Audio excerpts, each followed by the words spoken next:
Everyone, welcome to Umkosi noMagajeni. I am uMagajeni.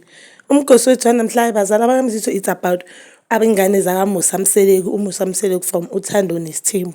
So if you don't know uMusa Mseleku, indoda edume ngothando ngesithembu la eSouth Africa.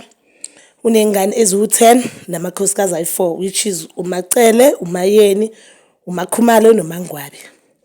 So uMusa Mseleku has ingane eziyi-10. So there's a YouTube channel for ingane zakhe ibhale Uthando nes'thembu.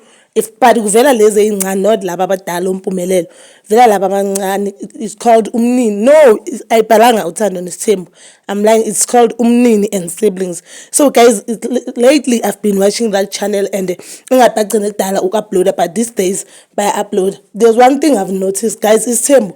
Yazi ungasikhalela isithembu samuso sibukene edeni, but mawuvala abantwana bakhuluma on diary, you can see that siyaba affect. There's umntana kaMacele that owami, I think number 3. Owami umnini babuze phela umnini uyu uClever lapha kule show. I think that's why it's called umnini and siblings. So umnini ubuza abantwana bakubo ukuthi ufila kanjani ubaba makangalalanga kini or mawungambonanga, which is something understandable. Ngithi mela barotate way 4. So makalele kibo umnini, that means angeke khona ukulala. Sorry kibo mawande. Aphendule omnini athi ufila kabuhlungu because uyamthanda ubaba. Then there's lowa kaMangwabi. Muhle umntana kaMangwabi, guys. So angithi labanye abekho bahle, but ngiyamthanda nje ne-personality yakhe uphansi muhle. Athi lo kaMangwabi yena akubi nomehluko kangako because umama uyabaphekela and yena akakaze ahlale nobaba, akahlali nobaba xoxa, akazi lokho kwenziwa yini, which is something if uMusa Mseleku ayibonile, I think kumele ayinakekele or ayinotice, because laba abanye they have something to say about baba, by then uvele wathi akafili next. Then there's owami uthi ufisa engathi ubaba nomama bangahlala boyi-2 kuphela, because mangaboni ubaba inhliziyo yakhe ibabuhlungu and ayinakathanda ukuthi ubaba ahlala ngekho, because ubaba makangekho kwemunye umuzi uthola ukuthi uhambe ngebusiness. Being a businessman, guys, kona kukodwa ku-affect umndeni wakho, because you'll spend days ungaboni abantwana bakho, ungaboni amakhosikazi wakho. So manje nesithembu yabo it's even worse. Mhlawumbe ugcine kaMakhumalo, athithi ugcine kaMayeni, then uhamba ngebusiness. Mhlawumbe makabuye uzocala athi Makhumalo athi Mangwabi uyobuya nini kuMacele. Those days abantwana mhlawumbe abamboni, which is something very sad. And it's not like bahlale ejaridini eliwane in the same yard,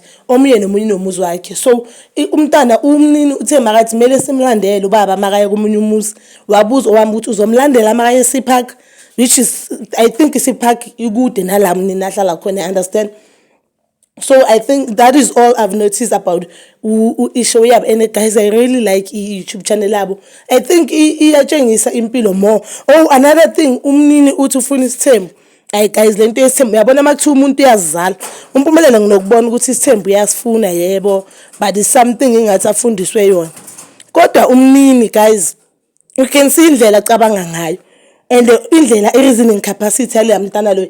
Umayeni ayona nala nje, yazi iwumpu kaMayeni yinhle, because you can even though umpumelelo unama mistake wakhe, everyone has a mistake wakhe, but successful. Umnini une-farming, I don't know lo mncane, but lethu le nje itshengisa i-progress life in and beza on the right way. That is all for today, bazala bami. So please don't forget to like, subscribe and hit that notification button. Nginithanda ukuya nokubuya.